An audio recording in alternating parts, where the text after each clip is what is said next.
Welcome to GrassRoot, Ohio, conversations with everyday people working on important issues here in Columbus and all around Ohio. I'm Carolyn Harding, and today I'm talking with Whitney Shanahan, founder and Cymphony director of PR of ProChoice with Heart, a growing organization that focuses on holding protests across the country, fighting for women's rights. They wear red as a symbol of women's oppression, inspired by Margaret Atwood's book and Hulu show Handmaid's Tale. 3 years ago, Whitney found herself pregnant, and in Ohio, where the state legislature had just passed the heartbeat 6-week abortion ban, she was terrified and decided to protest at the Ohio State House. So 7 brave women, some pregnant, some not, joined her in protest by painting pro-heart, pro-choice on their stomachs and pregnant bellies in red lipstick.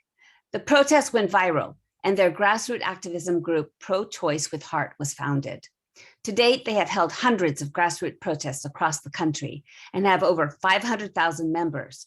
Their goal is to have kind, inclusive, and easily accessible activism that empowers anyone who wants to speak up for pro-choice or to do so. Quote, "We will not rest until they have removed all of the laws on our bodies," unquote. Cymphony shared her abortion experience and outrage with anti-choice arguments and found herself wanting to take an active role in the involvement of the pro-choice movement. Her mission is to make the pro-choice community an inclusive movement that focuses on reproductive freedom and all of its facets for BIPOC, trans, and NB people, and cis men and women. Welcome to GrassRoot, Ohio. Thank you so much for having Thank you for having us today. So according to Planned Parenthood Advocates of Ohio, on September 1st, one of the most extreme abortion bans went into effect, Texas SB 8, which will ban abortion at 6 weeks of pregnancy and encourage private citizens to act as abortion bounty hunters, allowing anyone to sue any Texan who they believe provided an abortion or even helped a patient get an abortion after 6 weeks. Can you lay out what just happened in Texas with this six-week abortion ban? Let's start with you, Whitney. Yeah, so essentially the 6-week abortion ban, which they're labeling the heartbeat abortion ban, is simply an outright abortion ban. 6 weeks is before most people, including myself, even know they are pregnant. So essentially them putting a 6-week ban is a way to totally and completely ban abortion without actually saying that. It is terrifying. But these bans, these heartbeats, and I put that in quotes, heartbeat, because let me make it clear, there's absolutely no heartbeat at 6 weeks. There is a vibration at the fetal pole that is not a heartbeat. And I just have to clarify that because it's an entire campaign of misinformation and propaganda around that. But these heartbeat abortion bans have been sweeping the country for the past 3 years. We actually founded our organization because of a 6-week heartbeat abortion ban here in Ohio. And so it's a really scary situation. And for years of our activism over the past 3 years, we have heard over and over again that we should that we were alarmists and that we should not be worrying about these bans and that the Supreme Court would protect us. And we said, no way. We are not going to rely on the Supreme Court to protect us. States should not be passing these unconstitutional bans that violate human rights. And unfortunately, our fears and our warnings were realized.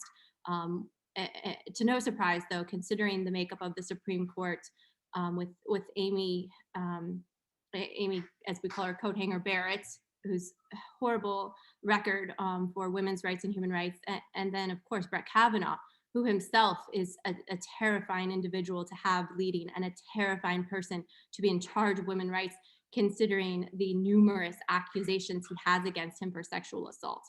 And so unfortunately, where Texas is right now is where many states, I am predicting, will find themselves if some immediate and severe action to protect our rights is not taken by the leaders in charge of this country. So that's why we feel so strongly about our activism, because our very basic human rights are under attack. And to the women and the people in Texas who have just lost their rights, we will do everything that we can to bring attention to this and to hopefully change it back as soon as we can. I want to make sure to note that to people in Texas, if anyone knows someone in Texas, or if you happen to be in Texas watching this, you can still have access to abortion. Plan C Pills is a website where you are still able to get abortion access care. It's through mail service. It's a kind of a workaround for this, but we have a really instructive informational video right now out about the workaround, about how they can still get access, because the immediate thing for us as activists on the ground and on the front lines for abortion rights and abortion access was the second that this happened, I said, I'm not debating anyone on this issue. The second this happened, all I did was put out information on how that the people in Texas could get access to abortion, because sadly, I had received tons of messages of people saying, what do I do? My appointment was just canceled. And it's very disturbing. I'm sorry. The activism, the messages and things were very disturbing. So our top priority was to know that you can still get access in this time, even if it's past 6 weeks. It's a workaround, and right now it's complicated and not easily accessible to people in poverty, unfortunately, but there are organizations that are donating their funds and donating their time to make sure that they do have access. So it's really probably, I'd say, the most important part. Thanks, Whitney. Cymphony, what's your focus? What do you work on? Where's your heart and focus in this group?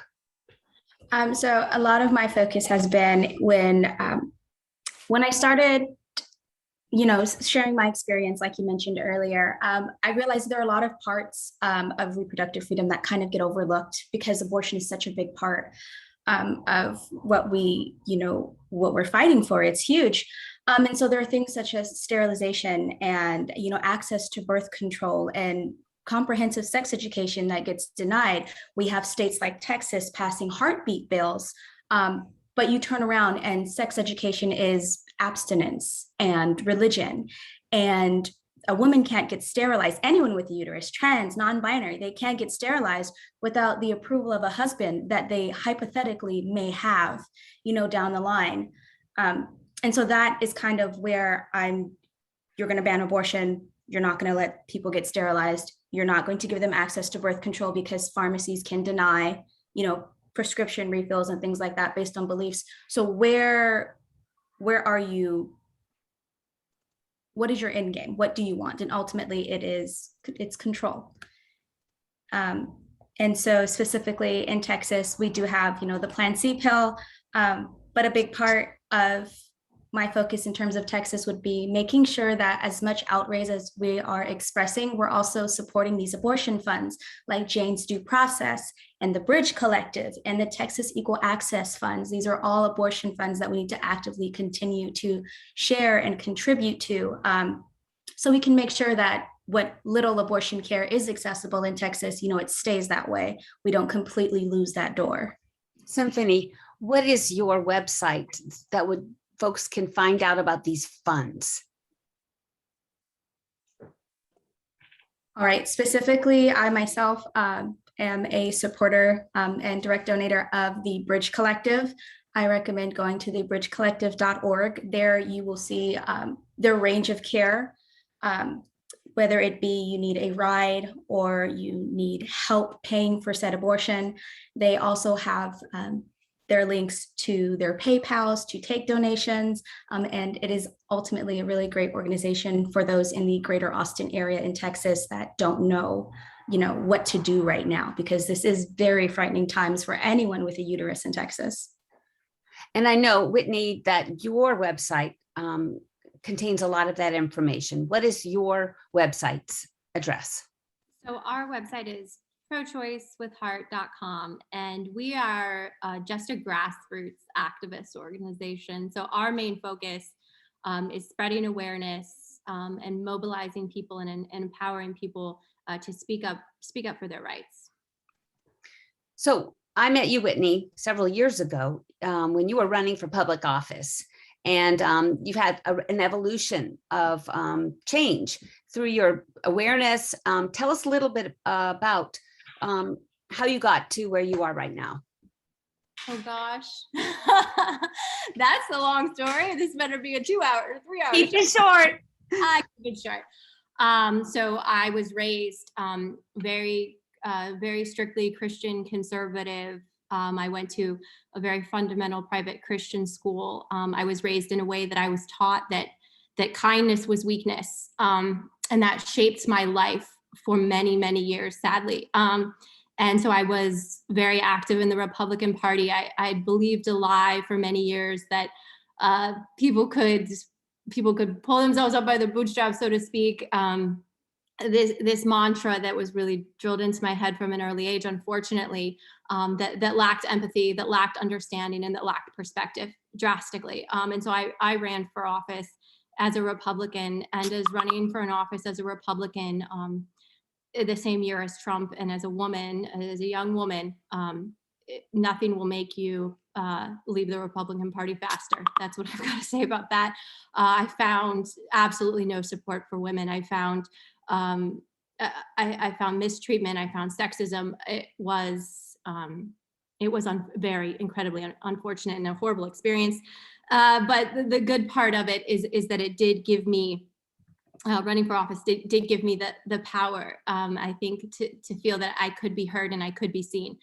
And when I found myself pregnant a few years after running for office in Ohio with the heartbeat bill happening, I'd already been a progressive. I'd already left the Republican Party years previously. I left before Trump was in office. I hated Trump, still do. And so it was already in that kind of framework, but I hadn't been activated to be an activist yet. And I had a situation where I thought I was having a miscarriage, and I went to the hospital, and I was questioned in a room and separated from my partner. I was asked what I had done to cause the miscarriage. I had asked, what had I done? Repeatedly, and I'm sobbing in the emergency room, in this little private room in the emergency room. And I'm crying. I'm saying nothing. Like maybe I had a cup of coffee. Maybe I had something. Like what did I do? I'm racking my brain. I don't know. I'd never been pregnant before. I don't know anything. And so finally they say, well, you can just go because we couldn't help you if you're having a miscarriage or not. And besides the dismissiveness and just the treatment, I was terrified. So I went home and I Googled and I said, miscarriage, like in prison for miscarriage. And at that point, I found stories of women all over the United States and internationally, but specifically looking at the United States, women who'd been arrested, detained, investigated, and put to prison for simply having a miscarriage, for simply being pregnant. And at that moment, my life changed, and I've never looked back since. That we went to the Ohio State House with red lipstick on our bellies, saying pro-choice, and I haven't looked back a day since. I've been doing activism ever since that day, and it's brought a lot to my life, meeting incredible people like Cymphony, and I really, really hope, though, that I don't have to do this very much longer. My goal, and people say, how long will you do this? And I say, well, I'll do it as long as it takes, but gosh, if I could take this energy, if I could take this and I didn't have to do this, I would love that. I would love to have every state codify the right to abortion, and then I can sleep at night and I can do something else. So that's really where we're at. I thank you for letting me share my story. Thank you. This is Carolyn Harding with GrassRoot, Ohio, and today I'm talking with Whitney and Cymphony. They both work with a nonprofit GrassRoots group called ProChoice with Heart. Cymphony, you live in California. So tell us, in California, where are you at? How does that stand with Texas? And then I also want you to weigh in, Whitney, about how this transition, because you've moved to California as well just recently. So are you in touch with what's going in Ohio So let's talk with you.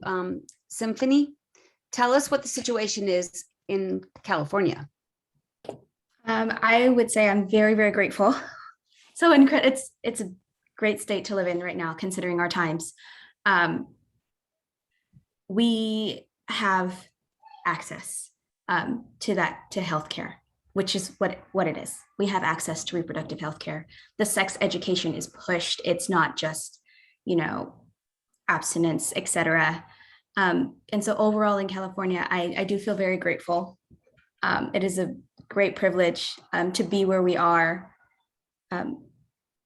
And so looking at where California is and seeing where Texas is quite heartbreaking, to the point that, we have people all over the state of California saying, hey, if you're in Texas and you want to come visit a friend for a couple weeks, come visit a friend. We'll meet halfway.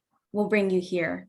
We can have a sleepover, because it's just so vastly, sorry about my lighting, it's so vastly different. It's mind-blowing that support is here. Yeah, you're lucky and you're privileged in California. And so you guys can use your privilege to help others that are suffering. How about you, Whitney, about connection? Are you still connected with Ohio? Oh, yes. We are definitely still, ProChoice with Heart is still connected with Ohio. I'm still connected with Ohio. We're definitely participating in Ohio in the October 2nd march to defend abortion rights. We have leaders there, some that I've trained since the very beginning, that have been with the organization since the very, very beginning. So we're very active in Ohio. Of course, I want nothing more than to see Ohio and all of the people that I love that are there, be safe and have access to healthcare. And I have a lot of concerns, definitely a lot of concerns, just knowing that Ohio has a history of passing the heartbeat abortion ban, and that John Kasich, our former governor, refused to sign it. I would not put that faith in our current governor, but I could be proven wrong. Can you tell us about this march? When is it? October 2? Yes, October 2nd. So this is not our march. So a lot of the times when protests or marches happen nationally, ourselves as really a tiny grassroots organization that we are, we offer our piece and try to help mobilize wherever we can. And so the actual march is run by the Women's March.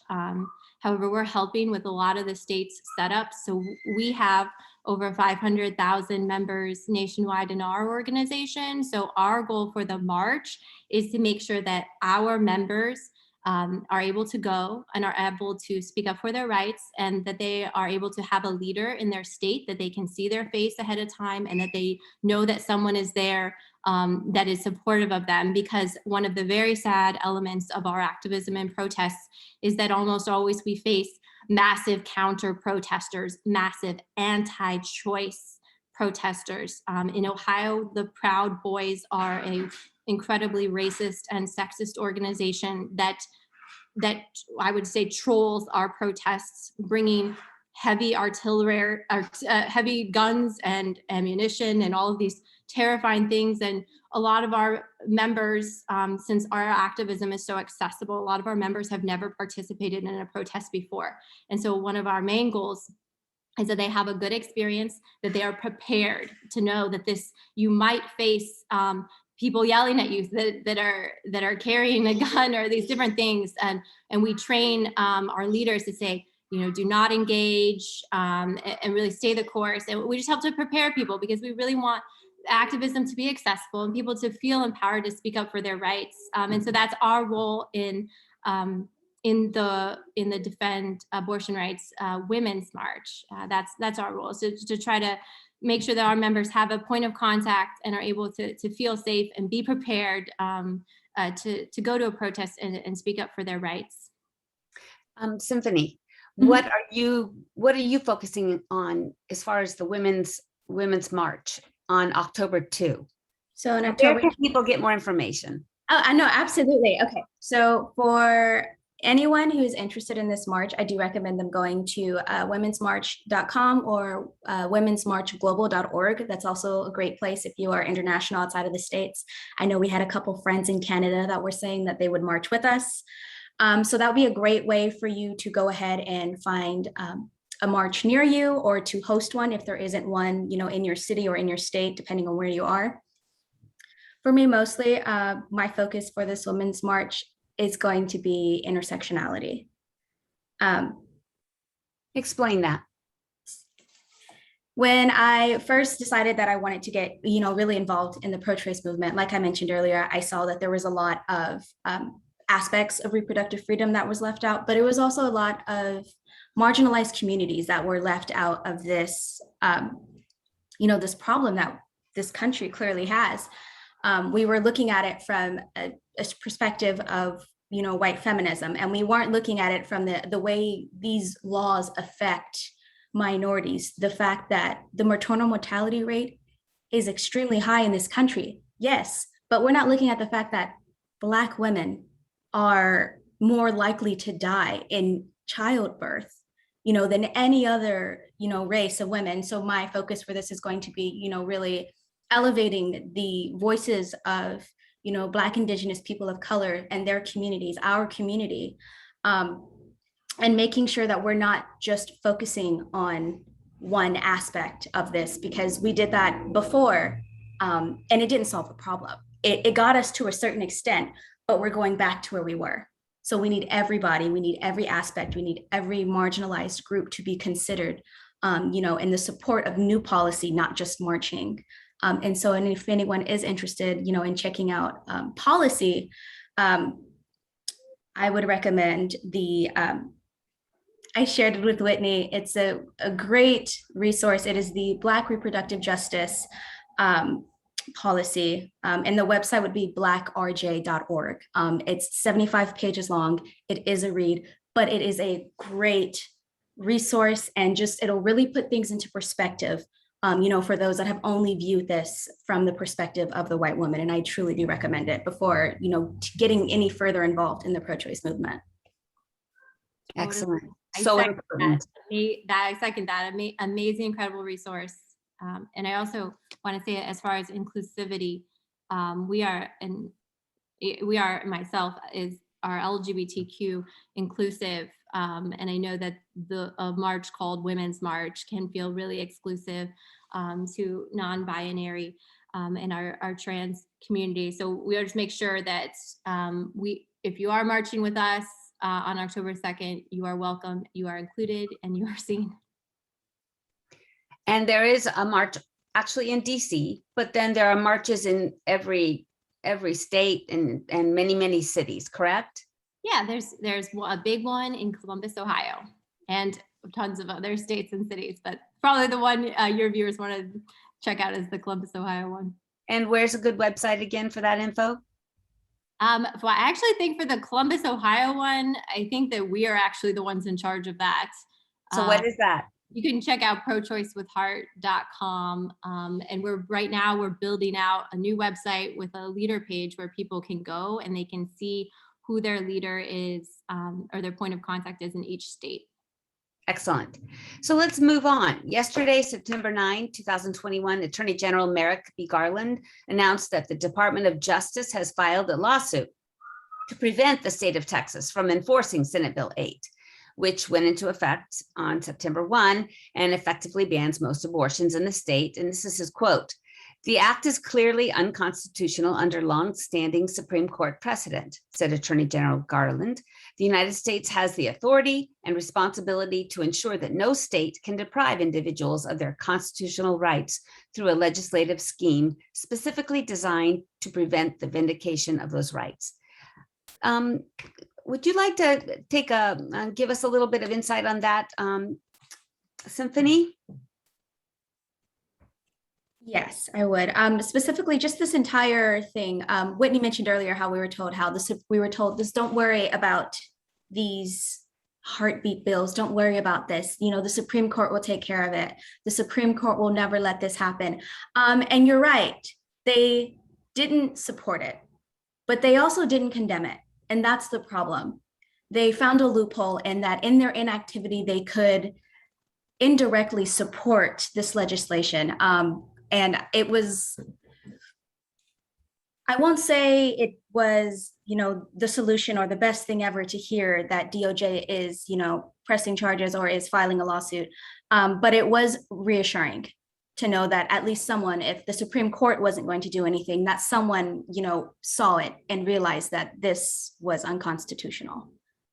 How about you, Whitney? Cymphony is a lot more optimistic than I am. Too little, too late. I think the solution here moving forward is to not rely on the federal government for this one. Doesn't seem like they've got our back. The solution, in my opinion, is for individual states to change their state constitutions to codify that abortion is a fundamental human right and protected. A few states, a handful of states have already done this. And this is what needs to happen in every single state. I don't think we should mess around with this anymore. Lawsuits, legal action, all of this. No, we need protection in our state constitution. If they're not going to do it at the federal level, we can do it at the state level. This is something that people, activists, or people who care about this, they can do this. We can mobilize as individuals to push our state representatives and our state legislatures to push this legislation. It already exists. They just need to put it into law and put it into our state constitutions. So they filed a lawsuit. Okay, but I need more. I need more. I need protection. I need my basic human rights. Lawsuits and all this legality, to me, quite frankly, is BS. I feel like women are humans. People with uterus are humans, and we deserve the right to control our own body. Furthermore, how in the world is it legal to put laws on half of the population that don't exist on the other half of the population? I don't know a single law on men's reproductive rights. There are over 400 laws in the United States that solely exist on women. So to me, there is a huge problem. And the problem is that in this country, we have accepted that women should have a different set of laws, or people with a uterus should have a different set of laws than everyone else, which is terrifying. So it's a big problem, and I don't think one lawsuit's going to fix it, but I do think for our immediate protection, it's an action that people can take is it's pushing and contacting your state representatives and state senators to put abortion protection in the state constitution. And this involves, really grassroots activism and voting in midterms and showing up and demanding that anyone in any state house is going to do that. And I do believe that can happen with the right mobilization and just with the right pressure. Well, in Ohio, our legislature is really uber far right, and it's a super majority gerrymandered. So we have to get our maps straightened out so it's fair, and we need more women who are committed to women's reproductive rights to run. So we have 30 seconds. Can you give one word of advice to our listeners? I'll start with you, Cymphony. Yes, I can. Marching will get us. Marching is what we need, yes. But more important than your marching, you need to be supporting policy. Like Whitney said, we need to push for policy. Marching will get us so far. Okay, how about you, Whitney? I guess my one thing is just that we all deserve the right to control our own body, and that's all we're fighting for. Thank you. In addition to our Friday 5 p.m. broadcast on WGRN.org, GrassRoot Ohio now airs on Sundays at 2 p.m. on WCRSFM.org in Columbus, and at 4 p.m. in Wheeling, Moundsville, West Virginia on WEJP-LP. You can also find us on SoundCloud, Apple Podcast, Spotify, YouTube, Facebook, and Instagram. Thanks for joining us. Bye. Thank you so much for having us. Thank you, guys. Thank you so much for having us. Sorry,